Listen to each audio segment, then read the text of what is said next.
Hey guys, protein and fibre ரிச்சாக 3 baby food recipes. நீங்கள் nuts introduce பண்ண ஆரம்பிச்சிட்டிங்க அப்படின்னா, நான் வந்து இப்போ பாதாம் தான் இன்ட்ரடியூஸ் பண்ணியிருக்கேன். அதனால் அதை ஓவர் நைட் சோக் பண்ணிவிட்டு அதோட ஸ்கின்னை பீல் பண்ணிவிட்டு லைட்டாக கிரேட் பண்ணிடணும். கிரேட் பண்ணிவிட்டு நான் எப்போவும் என்னோடய ராகி கஞ்சி எப்படி காய்ச்சுவேனோ அதே மாதிரி காய்ச்சிட்டு அதில் இதை ஆட் பண்ணிடுறது.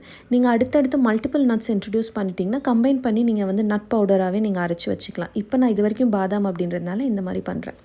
அடுத்து வந்து சூஜி வச்சு ஒரு ரெசிபி. லைட்டாக கீ போட்டுட்டு அதில் வந்து மஸ்டர்ட் அண்ட் ஜீரா ஆட் பண்ணிவிட்டு இன்றைக்கி வந்து நான் பீன்ஸ் ஆட் பண்ணியிருக்கேன். நல்லா நைஸாக கட் பண்ணி இதில் நீங்கள் கேரட் கூட கிரேட் பண்ணி ஆட் பண்ணிக்கலாம். அதுக்கப்புறமா சூஜி போட்டுட்டு நல்லா வேக விட்டுடணும். குழந்தைங்களுக்கு அப்படின்றதுனால இது வந்து கொஞ்சம் ரன்னி கன்சிஸ்டன்சியில் எடுத்திருக்கேன். அடுத்தது வந்துட்டு ஒரு ஃபிங்கர் ஃபுட் ரெசிபி.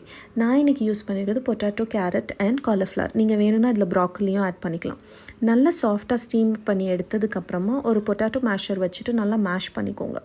இதில் வந்து நீங்கள் வந்து பன்னீர் வேணும்னாலும் ஆட் பண்ணிக்கலாம். இன்றைக்கி வந்து நான் பைண்டிங்க்கு வந்துட்டு கொஞ்சோண்டு பிரெட் க்ரம்ஸ் ஆட் பண்ணியிருக்கேன், விச் இஸ் ஆப்ஷனல்.